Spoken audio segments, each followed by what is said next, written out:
बिस्मिल्लाहिर्रहमानिर्रहीम। अस्सलाम वालेकुम। आज 30 नवंबर बरोज़ मंगल हम बात करेंगे Sania model town JIT case के हवाले से। बड़ी तफसीली आज समाअत हुई है और ऑनरेबल लाहौर हाई कोर्ट का 7 रुकनी बेंच था जो समाअत कर रहा था। और आज की समाअत में बैरिस्टर अली ज़फ़र साहब ने अपने आर्गूमेंट्स मुकम्मल कर लिए हैं और ये पिछली 6 समाअतें हैं जिन पर बैरिस्टर अली ज़फ़र साहब अपने आर्गूमेंट्स दे रहे थे और आज उन्होंने कंक्लूड किया है। बड़ी अहम तफसीलात हैं जो मैं आपके साथ शेयर करने जा रहा हूँ और मैं समझता हूँ कि आज के 5 जो पॉइंट्स हैं जो आज अदालत के सामने पेश किए गए हैं अपने आर्गूमेंट्स को कंक्लूड करते हुए, वो क्रक्स हैं इस पूरे के पूरे केस का। ये 5 पॉइंट्स अली ज़फ़र के अदालत में जो पेश किए गए हैं ये शरीफ ख़ानदान के लिए एक फांसी का फंदा बनने वाले हैं।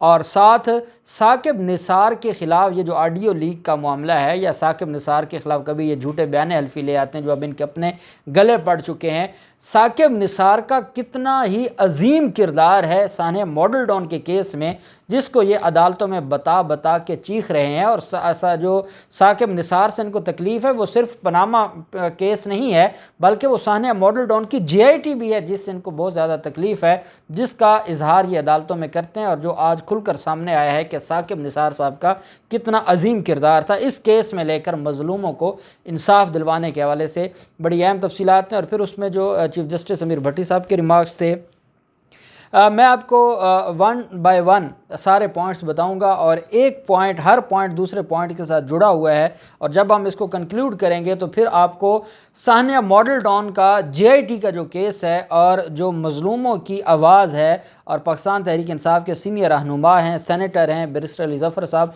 फिर उनका जो प्रोफेशनल अदालत के सामने अपना जो मौक़िफ़ सामने रखा गया है वो सारा खुलकर सामने आएगा कि कैसे अब लाहौर हाई कोर्ट के पास बतौर कानून के तालिब इल्म मैं ये समझता हूँ कि लाहौर हाई कोर्ट के पास कोई और ऑप्शन नहीं है सिवाय इसके कि वो रिट खारिज की जाए, क्योंकि इतने स्ट्रॉन्ग दलाइल दे दिए हैं बैरिस्टर अली ज़फ़र साहब ने। पहला जो पॉइंट उन्होंने अदालत के सामने रखा, अब जानते हैं 7 रुकनी बेंच है चीफ जस्टिस अमीर भट्टी साहब की सरबराही में। पहली बात अदालत में ये की कि ये जो ऑब्जेक्शन रेज़ किया गया कि जब फ़र्द जुर्म लग जाती है किसी भी केस में, FIR दर्ज होती है, FIR दर्ज होने के बाद इन्वेस्टिगेशन होती है, इन्वेस्टिगेशन कंप्लीट हो तो वो 173 से CRPC के तहत जो कंप्लीट इन्वेस्टिगेशन रिपोर्ट है जिसको उर्फ़ आम में चालान कहा जाता है, वो चालान अदालत में सबमिट होता है। चालान सबमिट होने के बाद फ़र्द जुर्म आयद होती है जहाँ से ट्रायल शुरू हो रहा होता है, जहाँ से अदालत का काम शुरू हो रहा होता है। तो फ़र्द जुर्म आयद होने के बाद री इन्वेस्टिगेशन नहीं हो सकती, ये एतराज़ था शरीफ ख़ानदान के वकला की तरफ से। अदालत को ये बताया गया बैरिस्टर अली ज़फ़र साहब ने कि लार्जर बेंच बैठा था सुप्रीम कोर्ट ऑफ पाकिस्तान का, सुप्रीम कोर्ट के लार्जर बेंच के सामने ये सवाल भी था कि जब चार्ज फ्रेम हो जाए तो क्या उसके बाद री इन्वेस्टिगेशन हो सकती है या नई JIT बन सकती है। उस जो लार्जर बेंच सुप्रीम कोर्ट का था उसके सामने ये भी था कि आया इस मरहले पर उनके पास पूरा रिकॉर्ड था सानिया मॉडल टाउन केस का, पूरी डिटेल्स थी सानिया मॉडल टाउन केस की। तो सुप्रीम कोर्ट ऑफ पाकिस्तान ने ये सारा कुछ मद्देनज़र रखते हुए और ये कानून के मुताबिक जानते हुए कि चार्ज फ्रेम हो जाए, ट्रायल शुरू हो जाए, एविडेंस उसमें जो स्टेटमेंट जो है वो रिकॉर्ड होना शुरू हो जाए, उसके बावजूद JIT बन सकती है। ये वो चीज़ है, उन्होंने कहा कि जो ऑब्जेक्शन शरीफ ख़ानदान के वकला की तरफ से लिया गया है इसकी कोई कानूनी हैसियत नहीं है, क्योंकि लार्जर बेंच ये सवालात उसके माइंड में थे तब ही जब पंजाब हुकूमत ने वहाँ पर एडवोकेट जनरल के ज़रिए स्टेटमेंट दी तो अदालत ने ये नहीं कहा कि आपकी स्टेटमेंट गलत है। जब कानून के मुताबिक कोई चीज़ बन नहीं सकती तो फिर आप कैसे इस सारे मामले को देख सकते हैं। ये जो सारी की सारी चीज़ें थीं ये ऑनरेबल सुप्रीम कोर्ट के सामने थी और उसके बाद ये फ़ैसला दिया जो इस बात का सबूत है कि फ्रेमिंग ऑफ चार्ज का जो क्वेश्चन था वो सुप्रीम कोर्ट के माइंड में था ये फ़ैसला देते हुए। दूसरा उन्होंने कहा कि जब जजमेंट आ गई और सुप्रीम कोर्ट की जो जजमेंट है वो फाइनल है, वो बाइंडिंग है इनके ऊपर, इस वजह से दोबारा उस जजमेंट में या उसमें जो राइज़ किए गए केसेस, जो सवालात हैं जो अराइज़ किए ऑनरेबल सुप्रीम कोर्ट में और जिसके बाद ये डिस्पोज ऑफ की गई, उनको दोबारा रीओपन नहीं किया जा सकता हाई कोर्ट में रिट जुरिस्डिक्शन में। इस वजह से उन्होंने कहा कि ये जो रिट है ये मेंटेनेबल नहीं है और इसको प्रिलिमिनरी एलिमिनरी खारिज कर दी जाए, डिसमिस की जाए। ये उनका पहला पॉइंट था आज अदालत के सामने अपने जो उनके आर्गूमेंट्स थे उनको कंक्लूड करते हुए। दूसरा जो उन्होंने कहा कि सिर्फ यही एक ग्राउंड है जिसकी बुनियाद पर इनकी रिट डिसमिस हो सकती है, उसके बावजूद मैं अदालत को हर सवाल का जवाब दूंगा। सिर्फ इसकी बुनियाद पर रिट खारिज हो सकती है, अदालत के पास सफिशेंट मैंने मटीरियल दे दिया है कि ये खारिज हो सकती है, उसके बावजूद जो सवालात अराइज हुए मैं उनका जवाब दूंगा। सेकंड पॉइंट उन्होंने कहा कि जो सेक्शन 19 है, sub section 1 anti terrorism act का, उसमें 1997 में जो एक्ट है ATA का, उसमें जो सेक्शन 19 सब सेक्शन 1 है, उसमें कहीं भी प्रोहिबिशन नहीं है कि आप मामले को दोबारा री इन्वेस्टिगेट नहीं कर सकते या नई JIT नहीं बन सकती। उन्होंने कहा कि पूरा ये जो JIT बनी है ये आम जो क्रिमिनल लॉ है उसके मुताबिक नहीं बनी, ये स्पेशल लॉ है एंटी टेररिज्म एक्ट का, उसके तहत बनाई गई है। इस वजह से पूरा सेक्शन 19 उठा के पढ़ लें जो JIT का सेक्शन है, कहीं ये नहीं कहा गया कि सिर्फ एक JIT बन सकती है, 2 JITs नहीं बन सकती, या दोबारा ये मामला री इन्वेस्टिगेट नहीं हो सकता, या जब एक दफ़ा इन्वेस्टिगेशन हो जाए तो दोबारा री इन्वेस्टिगेशन नहीं हो सकती।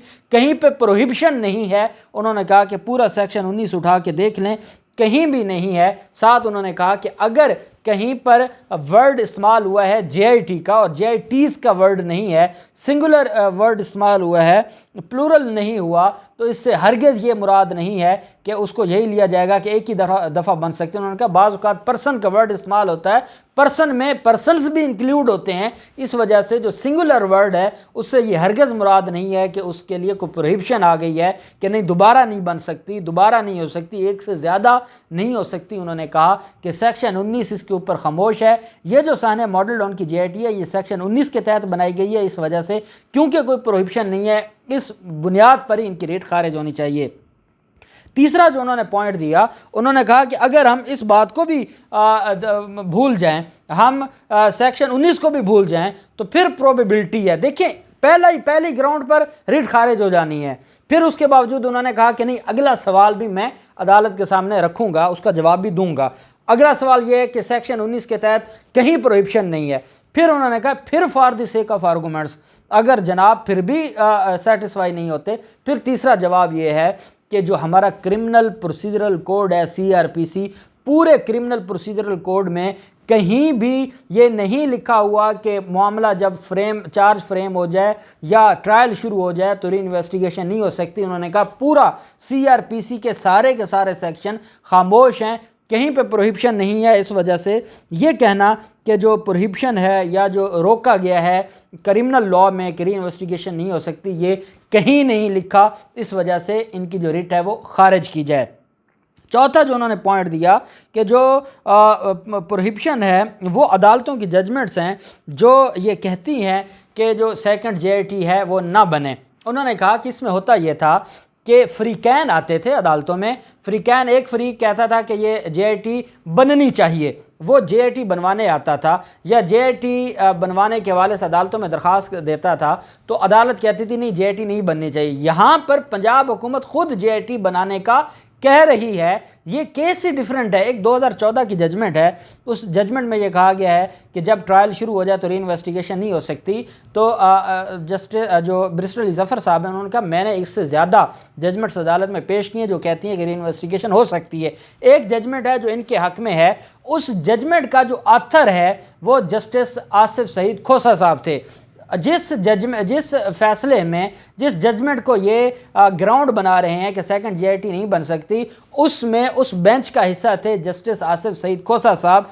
और 2018 में जो ये फैसला दिया जा रहा है, ये जो जजमेंट लिखी जा रही है, ये जो मामला सामने आ रहा है, वो भी आसिफ सईद खोसा साहब उसके मेंबर थे उस बेंच के। सानिया मॉडल टाउन की JIT के जो 5 दिसंबर 2018 को फैसला सुना रही है, उसके मेंबर थे ऑनरेबल आसिफ सईद खोसा साहब। जब आसिफ सईद खोसा साहब के सामने सानिया मॉडल टाउन का केस आया, JIT का मामला आया, पंजाब हुकूमत की तरफ से एडवोकेट जनरल पंजाब ने अपनी स्टेटमेंट रिकॉर्ड करवा दी, तो क्या आसिफ सईद खोसा साहब के माइंड में नहीं था कि मैं 2014 में ये जजमेंट दे चुका हूं कि री इन्वेस्टिगेशन नहीं हो सकती? वही जज बैठकर सुप्रीम कोर्ट में दोबारा अगर जो एडवोकेट जनरल पंजाब है उसकी स्टेटमेंट को रिकॉर्ड कर रहा है और कह रहा है कि जो पिटिशन है या जो रिलीफ है वो बॉर्न फ्रूट वो पूरा हो गया है और डिस्पोज ऑफ कर रहा है और वो इतराज़ नहीं उठा रहा, जो उस जजमेंट का भी आथर था 2014 की जजमेंट का, और 2018 में जो मॉडल टाउन की जेआईटी की जजमेंट है उसमें भी वो शख्स बैठा है और वो इतराज़ नहीं उठा रहा, तो उसके बाद कोई कैसे इतराज़ उठा सकता है? उन्होंने कहा कि जब सुप्रीम कोर्ट 2018 में 5 दिसंबर को ये फैसला दे रही है, डिस्पोज ऑफ कर रही है, सुप्रीम कोर्ट के माइंड में 2014 की जजमेंट भी थी, सुप्रीम कोर्ट के माइंड में ये भी था कि चार्ज फ्रेम हो गया, सुप्रीम कोर्ट के माइंड में ये भी था कि इन्होंने प्राइवेट कंप्लेंट फाइल कर दी है, सारी चीज़ें थी, जो सवालात इन्होंने राइज किए वो सारे सुप्रीम कोर्ट के सामने थे। उसके बावजूद सुप्रीम कोर्ट ने जब उनको इजाज़त दे दी तो मैं और आप, हमारी नहीं औकात कि हम सुप्रीम कोर्ट के फैसले के ऊपर सवालात उठाएं, हम कर ही नहीं सकते। पांचवा पॉइंट उन्होंने कहा कि जो इनका ये एतराज़ है कि जब कंप्लेंट फ़ाइल हो जाए, जब इस्तग़ासा आ जाए तो इस्तग़ासा में फिर क्या ज़रूरत रहती है? उन्होंने कहा कि इस्तग़ासा से मुराद ये नहीं होता कि जो पुलिस केस है जिसमें जेआईटी की रिपोर्ट बतौर चलान सबमिट होनी होती है, वो केस मर नहीं जाता, वो केस ख़त्म नहीं हो जाता। प्राइवेट कंप्लेंट अपनी जगह और जो पुलिस केस है वो अपनी जगह। साथ उन्होंने कहा कि प्राइवेट कंप्लेंट में भी ऐसा होता है कि आप उस जेआईटी की रिपोर्ट को बतौर कोर्ट एविडेंस के या बतौर कोर्ट विटनेसेस तलब कर सकते हैं, दोनों फ्रीकैन उन पर जिरा कर सकते हैं जो जेआईटी के मेंबरान हों। इस वजह से ये कहना कि प्राइवेट कंप्लेंट फाइल हो गई है तो फिर इसकी ज़रूरत नहीं है। छठा पॉइंट उन्होंने कहा कि जो कोई ये कहते हैं कि कोई यूज़फुल पर्पज़ नहीं है फ्रेश इन्वेस्टिगेशन के लिए, तो और ये कहते हैं कि जो पहली इन्वेस्टिगेशन है उसमें सारा कुछ आ गया है और कोई फ़ायदा नहीं है, कोई यूज़फुल पर्पज़ नहीं है। उस पर अली ज़फ़र साहब ने कहा कि जनाब पहली जो इन्वेस्टिगेशन थी वो बायस थी, इस वजह से ये पेश ही नहीं हुए उसमें। अब मामला ये है कि क्या एक प्राइवेट कंप्लेंट में मुद्दई ये सारी इन्वेस्टिगेशन कलेक्ट कर सकता है जब तक एक स्ट्रॉन्ग जेआईटी ना हो? आम आदमी के बस की बात ही नहीं है कि वो अदालत के सामने ये एविडेंस रखे, क्योंकि इस्तग़ासा में सारी एविडेंस रखनी होती है मुद्दई ने। मुद्दई एक प्राइवेट आदमी है, वो कैसे टेलीफोन का रिकॉर्ड निकलवाएगा, वो कैसे मोबाइल डाटा निकलवाएगा, वो कैसे उसके मिनट्स ऑफ द मीटिंग निकलवाएगा, वो कैसे जो क्राइम एम्पिटी है, जो उस दिन गन जो इशू की गई, इशूस ऑफ गन्स, उसकी रिपोर्ट कैसे देगा? ये सारी चीज़ें हैं। वीडियो का फोरेंसिक कैसे करवाएगा, वीडियो कैसे लेगा? ये एक प्राइवेट बंदे का काम नहीं है, ये जेआईटी का काम है जो ये सारी इन्वेस्टिगेशन कर सकता है। और ये सारी चीज़ें पहली जेआईटी में नहीं हुई, तभी तो नई जेआईटी के लिए ये कहा गया है। और इस वजह से इनकी जो दरख्वास्त है उसको खारिज किया जाए। इनकी जो दरख्वास्त है उसमें कोई ऐसी चीज़ नहीं है जिसकी बुनियाद पर यह कहा जा सके कि ये जो दरख्वास्त है ये दुरुस्त है। फिर उन्होंने कहा कि जिस जजमेंट का ये हवाला दे रहे हैं PLD 2016 सुप्रीम कोर्ट 808 जो कि मुस्तफ़ा इम्पैक्ट्स केस है, और ये जो मामला था पहले उन्होंने मेंटेनेबिलिटी पे कहा, फिर उन्होंने जवाब दिया री इन्वेस्टिगेशन हो सकती है, और फिर ये जो मामला था कि जो 5 दिसंबर 2019 का 18 का ये फ़ैसला है, 5 जनवरी 2019 को जेआईटी होम डिपार्टमेंट बनाता है और होम डिपार्टमेंट वो जेआईटी बनाकर मामला भिजवा देता है कैबिनेट को, और कैबिनेट उसको अप्रूव कर रही है जनवरी 2020 में। तो उन्होंने कहा पहली बात तो ये है कि जो मुस्तफ़ा इम्पैक्ट्स केस है मैं उसमें बतौर अमीकस कुराया था। बैरिस्टर अली ज़फ़र साहब ने कहा मुझे अदालत ने अपना मुआवने खसूसी मुकर्रर किया, मुझसे बेहतर वो कोई केस कौन जानता है। मैं जनाब को बता रहा हूँ कि मुस्तफ़ा इम्पैक्ट्स केस का इस जो कैबिनेट का फ़ैसला है इसके ऊपर अप्लीकेबल नहीं होता। उसकी वजह यह है कि जो ये मामला था ये सुप्रीम कोर्ट के ऑर्डर की रोशनी में था। सुप्रीम कोर्ट ने जब कह दिया तो उसके बाद कैबिनेट के इजलास हो ना हो, वो फॉर्मेलिटी पूरी हो ना हो, जब सुप्रीम कोर्ट का फैसला है तो क्या उसके बाद कुछ हो सकता है? इस पर जो मलिक शहजाद साहब थे, जस्टिस मलिक शहजाद साहब, उन्होंने फरमाया कि ये होम डिपार्टमेंट का फैसला है, होम डिपार्टमेंट गवर्नमेंट नहीं है। मुस्तफ़ा इम्पैक्ट्स केस के बाद सिर्फ गवर्नमेंट वज़ीर आला और कैबिनेट है। उस पर उन्होंने कहा हुजूर होम डिपार्टमेंट जो है वो पार्ट ऑफ द गवर्नमेंट है, होम डिपार्टमेंट कोई नई चीज़ तो नहीं है, वो किसी और वो डिपार्टमेंट है लेकिन गवर्नमेंट का डिपार्टमेंट है ना। मुस्तफ़ा इम्पैक्ट्स में ये कहा गया कि जो फाइनल अथॉरिटी है वो गवर्नमेंट है और गवर्नमेंट में उन्होंने कहा कि वो वज़ीर आला या दूसरी तरफ कैबिनेट है, लेकिन जब भी कोई समरी आएगी वो इनिशिएट तो नीचे से ही होगी ना, डायरेक्ट तो नहीं कैबिनेट में पहुंच जाएगी। पहले होम डिपार्टमेंट ने इसको डिसाइड किया, उसके बाद ये प्रोसेस से होते होते कैबिनेट तक गई और कैबिनेट ने उसका जो एक्स पोस्ट फैक्टो इफेक्ट है वो दे दिया कि पहले हुए काम का बाद में उन्होंने उसको जो उसकी फॉर्मेलिटी है वो पूरी कर दी। उसकी उन्होंने उसकी मिसाल दी कि पीसीओ के तहत जिन जजेस ने हलफ उठाए हुए थे, अब वो जजेस तो उड़ा दिए गए, उनको तो ख़त्म कर दिया गया, उनको तो ओहदों से हटा दिया गया, लेकिन हुआ ये कि जिन जजेस को हटा दिया गया वो फैसले तो दे चुके थे, कई केसेस में वो फैसले करके गए थे। इस वजह से बाद में अदालतों ने एक फैसला दे के उन जजेस के, पीसीओ के जो जजेस खुद इलीगल डिक्लेयर हो गए, लेकिन उनके जो दिए गए फैसले थे उनको एक्स पोस्ट फैक्टो या डी फैक्टो फैक्ट के तहत उन्होंने उनको लीगलाइज कर दिया था कि नहीं ये फैसले दुरुस्त हैं। तो ये हो सकता है अगर कैबिनेट ने ये सारा मामला किया है, वो ना भी करती तो उसके बावजूद ये वैलिड है, और ये जो सवाल उठाना है कि कोई इरेगुलरिटी रह गई है, ये गलत है। चीफ जस्टिस जो अमीर भट्टी साहब हैं उन्होंने कहा देखें, पहली बात तो यह है कि सुप्रीम कोर्ट के हुक्म के तहत बनी है, कैबिनेट कोई इफ़ और बट थी नहीं कैबिनेट के पास, कैबिनेट ने उसको प्रूव करना था। होम डिपार्टमेंट को नई चीज़ नहीं है, होम डिपार्टमेंट पंजाब हुकूमत की है तो हुकूमत नहीं की है। साथ उन्होंने कहा कि आप छोड़ दें इस बात को। भट्टी साहब ने कहा कि जनवरी 2020 में तो अप्रूवल हो गई ना, जनवरी 2020 के बाद तो जेआईटी गैर कानूनी नहीं रह सकती ना, तो फिर जनवरी 2020 के बाद तक स्टे क्यों चल रहा है, क्यों जेआईटी को रोका हुआ है काम से। उन्होंने कहा आप पिछला छोड़ दें, जनवरी 2020 से ही आगे उसको काम करने दिया जाए तो ये मामला हल हो सकता है। और साथ जो ऑनरेबल जो मिस आलिया नीलम साहब हैं, मलिक शहजाद साहब, उन्होंने बड़े क्रॉस क्वेश्चनिंग की, और जो अली ज़फ़र साहब हैं वो उन्होंने बड़े उनको डिटेल जवाब दिया। आखिर में उन्होंने अपनी बहस कंप्लीट की। जो आज़म नज़ीर तारड़ साहब थे उन्होंने कहा जनाब अभी तो हमने अदालत को ये भी बताना है कि ये जब कहा गया ना कि सुप्रीम कोर्ट का फैसला था उसको हर हाल में उसके ऊपर अमल दरामद कैबिनेट ने करना था, तो उन्होंने कहा कि अभी तो हम वो फैसले भी देंगे कि जब कोई अनलॉफुल और अनकॉन्स्टिट्यूशनल फैसला हो तो उसके ऊपर अमल दरामद नहीं किया जाता। तो बैरिस्टर अली ज़फ़र साहब ने कहा ये क्या बात कर रहे हैं, क्या अब हाई कोर्ट सुप्रीम कोर्ट के फैसले को कहेगी या डिक्लेयर करेगी कि वो अनकॉन्स्टिट्यूशनल है या अनलॉफुल है। उन्होंने कहा कहाँ जा रहे हैं आप, क्यों बातों की इधर उधर लेके जा रहे हैं, आपके पास पॉइंट ही कोई नहीं है। और जो आप नोटिफिकेशन की बात करते हैं, जो आप इरेगुलरिटी की बात करते हैं कैबिनेट के इजलास की, वो आपने अपनी रिट पिटीशन में चैलेंज ही नहीं किया, आपकी रिट पिटीशन तो मेंटेनेबल ही नहीं है। बड़ी खूबसूरत बहस की, और साकिब निसार साहब का बार बार जिक्र हुआ कि साकिब निसार साहब ने एक लैंडमार्क जजमेंट दी है जिसका इनके पास कोई तोड़ नहीं है, ये पूरा जोर लगा लें इनको माफ़ी नहीं मिलने वाली। और जीआईटी ने इतना मटेरियल कलेक्ट कर रखा है कि जिसके बाद ये खौफ ज़दा हैं। यही बात की बैरिस्टर अली ज़फ़र साहब ने कि ये इतने खौफ में हैं, क्या हो जाएगा, इन्वेस्टिगेशन ही है ना, कोई इनको सज़ा तो नहीं हो जानी, इन्वेस्टिगेशन के बाद मामला फिर अदालतों में जाना है। इसका मतलब ये है कि इनकी मैला फाड़ ली है, ये समझते हैं कि जीआईटी ने बड़ी अहम जो एविडेंस है वो कलेक्ट कर ली और ये उससे खौफ ज़दा हैं।